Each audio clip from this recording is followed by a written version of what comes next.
নমস্কার প্রিয় দর্শক শ্রোতা মণ্ডলী, সমাচার ত্রিপুরা চ্যানেলের পক্ষ থেকে নিয়ে শুভেচ্ছা এবং ভালোবাসা। আমি ডক্টর এসপি গোস্বামী প্রত্যেক দিনের মতো আজকেও আবার এলাম হোমিওপ্যাথি নিয়েই আলোচনা করব। হোমিওপ্যাথির প্রশংসা আমি ডেইলি করি, হ্যাঁ, কেন করব না। এই হোমিওপ্যাথি দিয়ে কিন্তু আমি সারা বিশ্বে একটা রেকর্ড সৃষ্টি করেছি। এমন কোনো দেশ নেই, এমন কোনো জায়গা নেই যেখানে আমার পেশেন্ট নেই। একেবারে London, America, Japan, German, Sweden, Italy, Venice, মানে কোনো জায়গা বাকি নেই। সব জায়গাতেই বিদেশেও আমার পেশেন্টরা এই আমার ভিডিওগুলো দেখেছেন, আমাকে মেসেজ করেছেন। আমি বিদেশে ওষুধ পাঠাতে পারি না, প্রেসক্রিপশন করে দিই, এবং সেগুলো দেখে দেখে লোকেরা সুস্থই হয়ে গেছে, বুঝতে পারছেন। আর আমার দেশে একেবারে কি বলবো, সমুদ্র, হিমাচল, একেবারে হিমালয় পর্বতের মাথা থেকে শুরু করে একেবারে কন্যাকুমারী অবধি আমার পেশেন্ট রয়েছেন।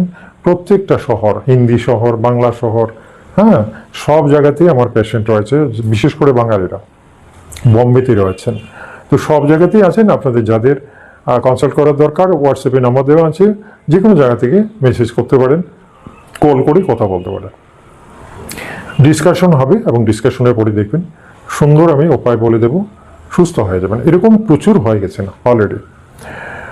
আসুন, হোমিওপ্যাথিতে যে কোনো রোগের চিকিৎসা সম্ভব, এটা আমি প্রমাণ করে দিয়েছি। সেটা ক্যান্সার অবধি অনেকেই ভালো হয়েছেন। ভালো বলতে মোটামুটি সুস্থ জীবনযাপন করছেন, এইটুকু বলতে পারি। আসুন, আজকে যে রোগটা নিয়ে আমি আলোচনা করব সেটা হচ্ছে ফ্যাটি লিভার। আমি দেখেছি অনেক যুবক ছেলেদেরও, যুবক মেয়েদেরও, যুবতী মেয়েদেরও, আর বয়স্কদের কথা তো বলেই না, লাভ নেই, পেটটা ফুলে আছে, পেটটা দিন দিন মোটা হচ্ছে, পেট বড় হয়ে যাচ্ছে, বুঝতে পারছেন তো।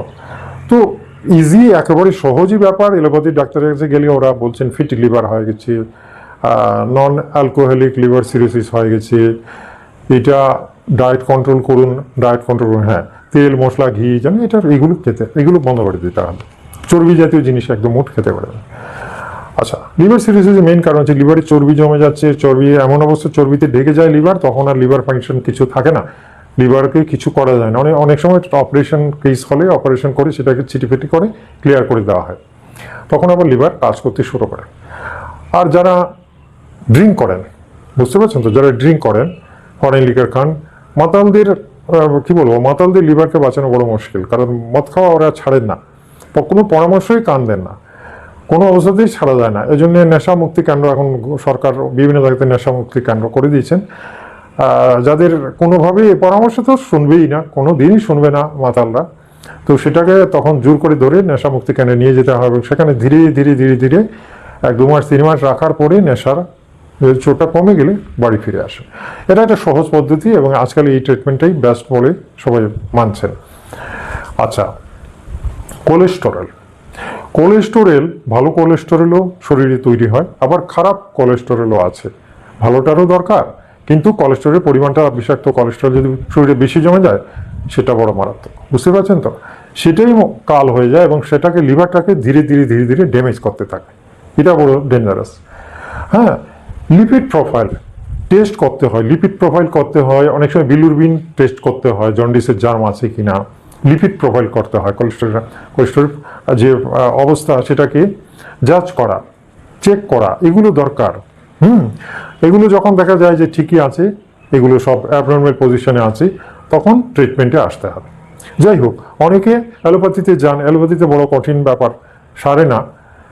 অনেক সময় সার্জনরা অপারেশনই ডিক্লেয়ার দিয়ে দেন যে এটা আর উপায় নেই, কোনো কিছু লাভ হবে না, অপারেশনে চলে যান। আসুন, আজকে এটার আমি ওষুধও বলবো, তার আগে একটু নিয়মকানুনটা বলে দিই। খালি শুধু যে ঔষধই হবে তা কিন্তু নয়, কথাটা মনে রাখবেন। শুধু যে ঔষধই হবে মোটেই না। প্রথম কথা হচ্ছে, এটা একটা বিরাট স্যাক্রিফাইস এবং বিরাট মানসিক একটা প্রস্তুতি নিতে হবে। কোলেস্টেরল থেকে বাঁচতে গেলে মানসিক প্রস্তুতিটা আগে ভাগে নিতে হবে, এবং সেই নিয়মগুলো আপনাকে পালন করতেই হবে যদি কোলেস্টেরল থেকে বাঁচতে চান। শুধু ঔষধে হয় না। প্রথম কথা হচ্ছে তেল খাওয়া বন্ধ। আপনারা জানেন আমেরিকাতে তেল বিক্রি বন্ধ করে দিয়েছেন ওনারা, কারণ ওই দেশে কোলেস্টেরল পেশেন্ট খুব বেশি, সেটার জন্য তেল টোটালি স্টপ।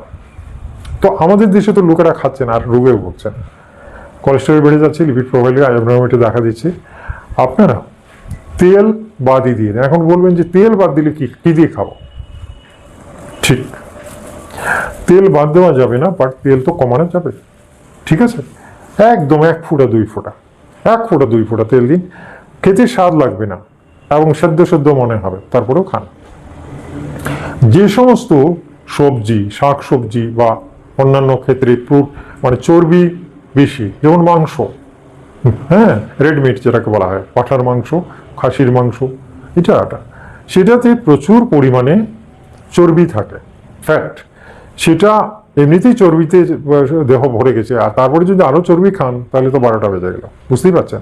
সুতরাং এটাকে বন্ধ করতে হবে, টোটালি মাংস খাওয়া চলবে না। ঠিক আছে, এরপরে আসে তৈলাক্ত মাছ। মাছের মধ্যে তৈলাক্ত মাছ আছে, যেমন ইলিশ আছে, বোয়াল আছে, এটা ওটা আছে, অনেকগুলো মাছ আছে তৈলাক্ত, মানে খুব ফ্যাট আছে এটার মধ্যে, তেল আছে, এগুলো বাদ দিন।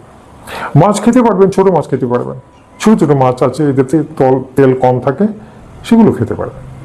ঠিক আছে, শাক সবজি খান, শাক সবজিতে ফ্যাট কম থাকে, কিন্তু অনেকগুলো সবজি আছে, যেমন আলুতে প্রচণ্ড ফ্যাট, ডিমের কুসুমে প্রচণ্ড ফ্যাট, হ্যাঁ, এগুলো বাদ দিতে হবে, খেতে পারবেন না। গরুর দুধে প্রচণ্ড ফ্যাট, আবার টোন্ড মিল্ক, যেটা বাজারে এই যে আমুল তাজা বিভিন্ন টোন্ড মিল্ক পাওয়া যায়, সেগুলো আবার ভালো, সেগুলো খেতে পারবেন, বাট গরুর দুধ খেতে পারবেন না। ঠিক আছে, তাহলে দেখুন তো কতগুলো খাদ্য বাদ দিতে হচ্ছে। তারপরে চাল, ভাতের মধ্যে ফ্যাট আছে, কার্বোহাইড্রেট প্রচুর পরিমাণে, আবার লাল আটার রুটিতে কম আছে, তো সেটা খেতে পারে, বুঝতে পারছেন তো। তাহলে দেখুন তো, খাওয়া দাওয়ার যে একটা মানুষের যে জীবের যে স্বাদ, সেটা কিন্তু আপনাকে ত্যাগ করতে হবে যদি বাঁচতে চান, সবগুলোকে বাদ দিতে হবে, বুঝতে পারছেন তো।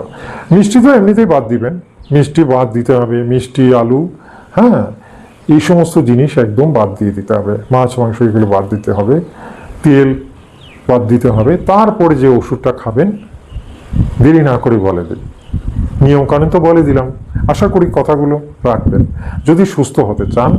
ঠিক আছে, কথাগুলো রাখবেন, এগুলো বাদ না দিলে সুস্থ হবেন না। ওষুধের নাম হচ্ছে কোলেস্টোরিনাম, নামটাই তার একেবারে কোলেস্টেরল থেকে নেওয়া হয়েছে, কোলেস্টোরিনাম।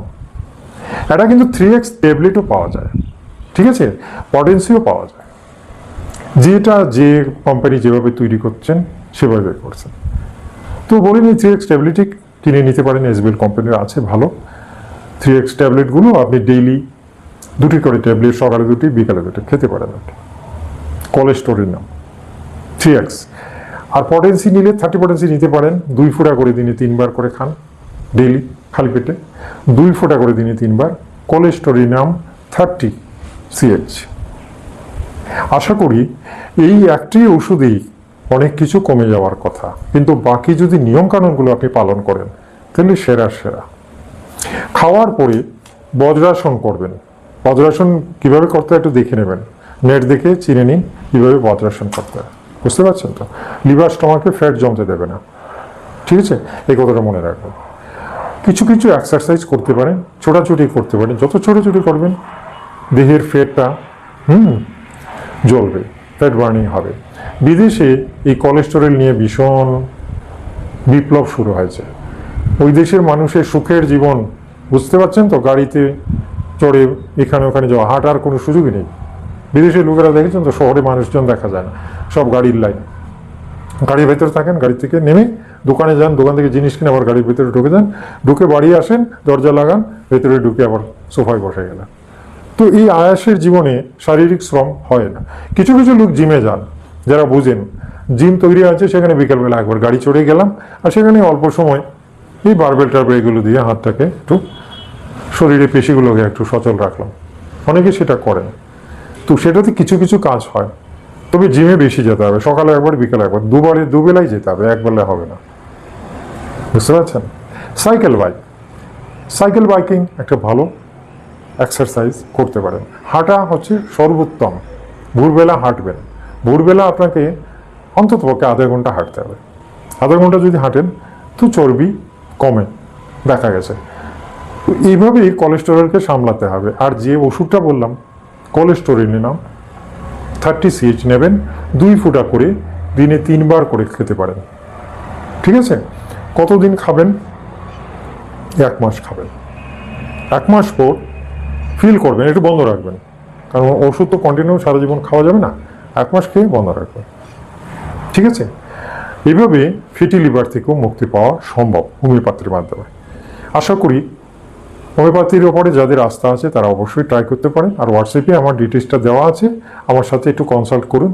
কেন কি এর সাথে হয়তো বা আরও কিছু ওষুধও দেওয়া যেতে পারে আপনার যদি অন্যান্য সমস্যা থাকে, যেমন কনস্টিপেশন আছে, লিভার ট্রাবলস আছে, এটা আছে, ওটা আছে, অ্যাসিডিটি, তাহলে এটা বুঝে সুঝে যদি এর সাথে আরও কিছু পাঞ্চ করে দেওয়া যায়, তাহলে দেখবেন শরীরটা একদম ঝরঝরা হয়ে যাচ্ছে। তাহলে দেখুন হোমিওপ্যাথি কিন্তু সারাতে পারে এবং আমি সারিয়েও তুলব, ঠিক আছে? আমার চ্যানেলে যারা নতুন এসেছেন চ্যানেলটাকে অবশ্যই সাবস্ক্রাইব করে নিন আর বেল আইকনটা টিপে দিন, যাতে প্রত্যেক দিন আপনার মোবাইলে আমার ভিডিওগুলো চলে যায়, ঠিক আছে?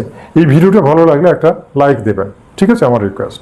আর কি করবেন, ইনস্টাগ্রাম, ফেসবুকে আপনাদের বন্ধুবান্ধবের প্রচুর বন্ধুবান্ধব আছে, তাদেরকে ভিডিওটা শেয়ার করেন যাতে তারাও উপকৃত হয়, ঠিক আছে? আগামীকাল আরেকটা মূল্যবান ভিডিও নিয়ে আপনাদের সামনে হাজির হব। ততক্ষণের জন্য বিদায় চাইছি। নমস্কার, ধন্যবাদ।